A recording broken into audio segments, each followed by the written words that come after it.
back of Lance Stroll's car in the opening laps of that race. Yeah, and probably paid a bit the price there in the first stint with the tire, because I did want to pass him, but in the end I paid the price. These cars in their year have got a bit worse compared to last year, probably adding downforce and the new wrecks.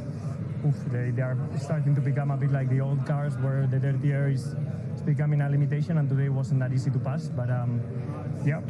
Well, that's not something I expected to hear.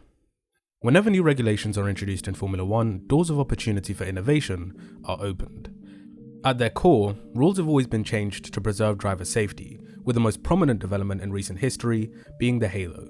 Safety is still very much at the top of the FIA's priority list, even today, but since around 2010, the subsequent regulations introduced have been centered around sustainability and improving the entertainment.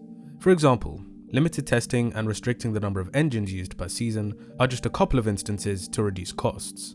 In terms of the entertainment factor, things like KERS and DRS were brought in to help increase overtaking. Similarly, the 2022 regulations were introduced to improve wheel-to-wheel racing and close up the competition. A lot was promised with these changes, so it's understandable why fans have a certain expectation. Initially, we started out with a Ferrari versus Red Bull battle, Leclerc against Verstappen. But very quickly, it became a case of Ferrari being incompetent and Red Bull having the better base car to develop from. As a result, they won 17 out of the 22 races we had that year. What's even scarier now though is that their current car is miles ahead of the rest. And of course, it sparked a lot of debate as to how this is possible, whether the Bulls should be slowed down, and isn't it the opposite of what Liberty promised? Well, I'm going to try and give as balanced a take as I can, because there's a lot of different perspectives to this topic. The first is that of whether these new regs are living up to the hype. In terms of cars being able to follow each other more closely, I don't think anybody is in disagreement about this. It's pretty evident from what the drivers have reported, based on comparisons to the previous iteration of cars, that racing is made a lot easier. When you don't have to worry about losing grip in the turbulent wake of the car in front, you can push and apply pressure for longer. Now, in terms of bringing the field closer together and no more single team domination, I think this was more of a half-truth. Objectively speaking, the pack has overall closed up, and will continue to do so as the years go on under the budget cap. The regs have also done their job in reducing the deficit that smaller teams have relative to the bigger ones. Although there are still disparities between them in terms of infrastructure that was developed before the budget cap came into effect, so it's still not a fully level playing field. If you look at recent history, we've consistently had one or two teams leading the way. 2021 was obviously a two-way fight. 2020 was the year of the W11. 2019 was all Mercedes for the first half of the season, before Red Bull and Ferrari closed the gap to make it a three-way fight in the second half. And before that, we had Ferrari versus Mercedes, with Red Bull occasionally having a competitive package as certain tracks suited their car characteristics better than their rivals. What's also important to note is that in all of those years, the midfield was always extremely tight.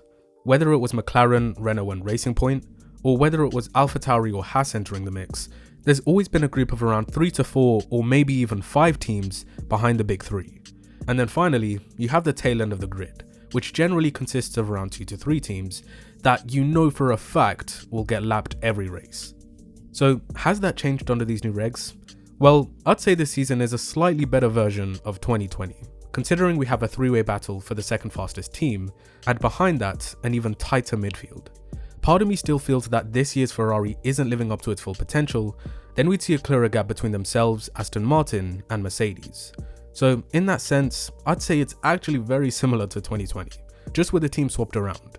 The RB19 is dominating like the W11. The SF23 is kind of in this no man's land, where it's not in the same league as the Red Bull, but significantly better than any other car on the grid.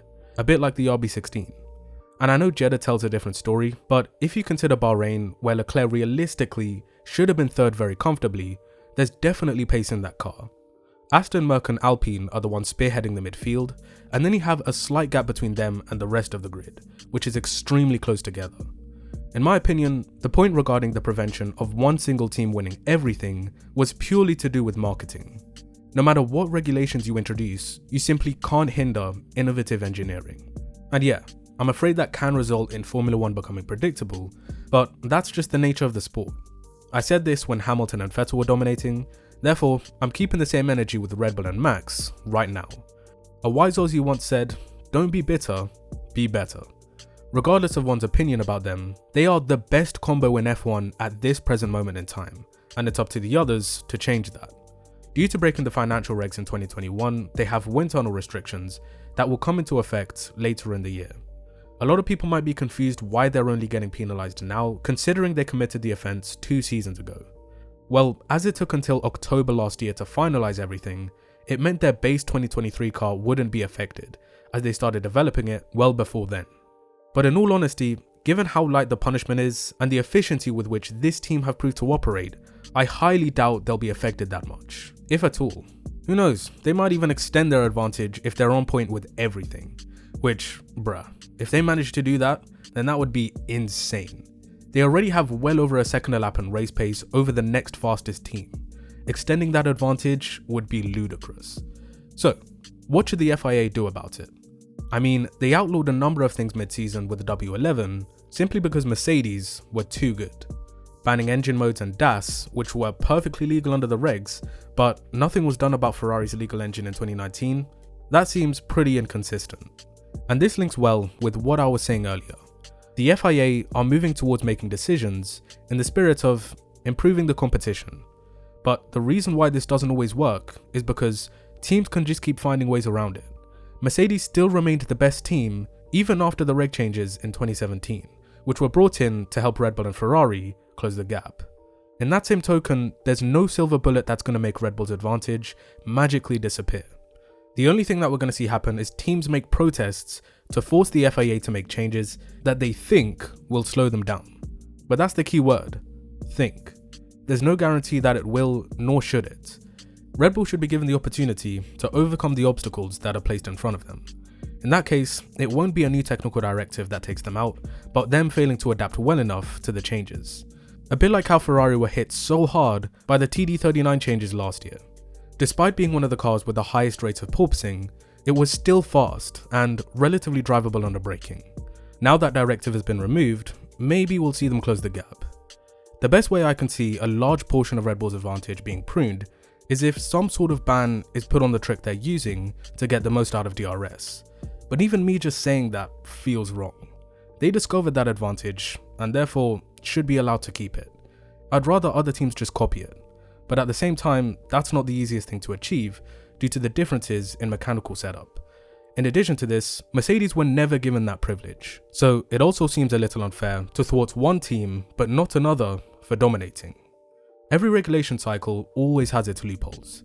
Teams have different ways of interpreting them and design their cars around what's written word for word. In 2009, 3 teams took advantage of the renowned double diffuser, leading one of them to a world championship with Jensen Button.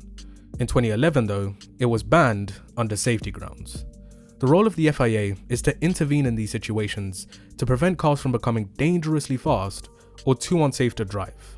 So the question of whether Red Bull should be penalised for being the best is one thing. How you actually do that is a completely different thing. And both don't have a definitive answer or solution. Over the next couple of races, I think we'll start to get a clearer picture.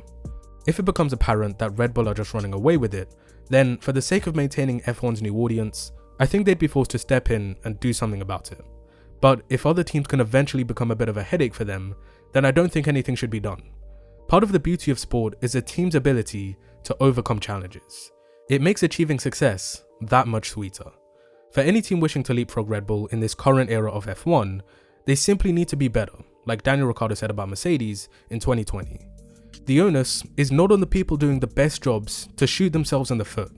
They are competing like any other team, and they couldn't care less if the sport became boring due to their performance. A bigger advantage for them only makes their lives much easier. So, all this to say, do I think the F1 regs are delivering on what they promised?